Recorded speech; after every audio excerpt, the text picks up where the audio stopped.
Hi, so I'd like to show everyone how I've been tracking the incoming alerts every day. I've tried several systems. Some have been very time consuming and very complex. This is the simplest and the most straightforward and the most effective. So I'm trying to answer someone's question from last week that asked, how do we manage all of the incoming alerts?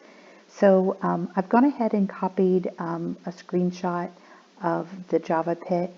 So if you take a look right here, I'm going into the alerts box and scrolling up until you find the very first post of the day.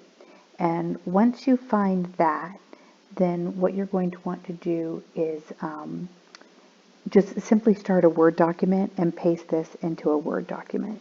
So let me get out of this.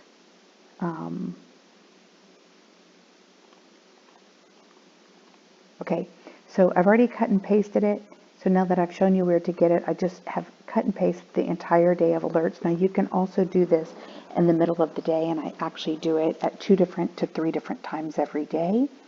And so once you have it in the list, then what you're going to notice that on some days if the market is moving, staff will be posting early before market opens or earlier than typical. And these are going to be the whispers, so I'm not going to be adding these to my alert list because I'll be handling those separately. This is just how I handle the alerts.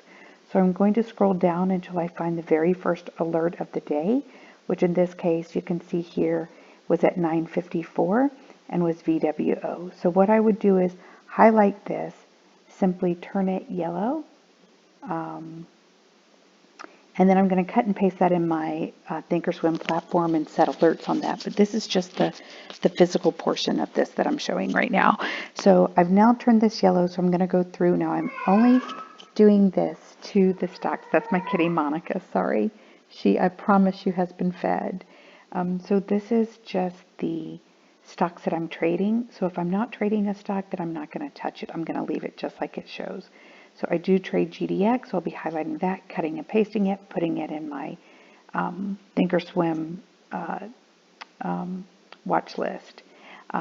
So the goal here is to go through and highlight everything that I'll be watching to trade.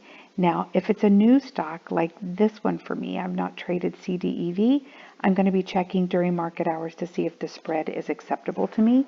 If not, I'm not going to touch this. I'm going to just leave it like it is. If I get into a trade, I'm going to highlight that and turn it green just for simplicity. And then finally, so I'm going to actually undo that so I don't mess up my list.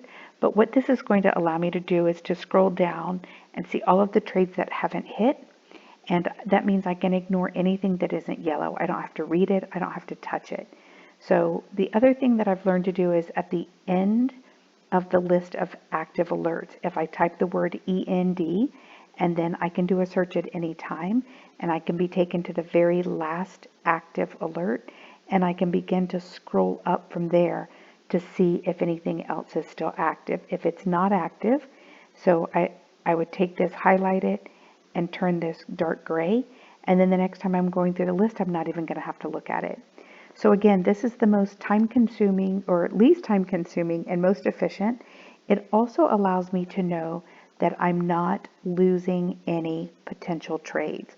So I hope this answers the question, or at least offers some insights. I'm sure everyone has a wonderful system, so maybe we can all share our own system to come up with, what works for everyone. All right, thank you so much. Hope this helps.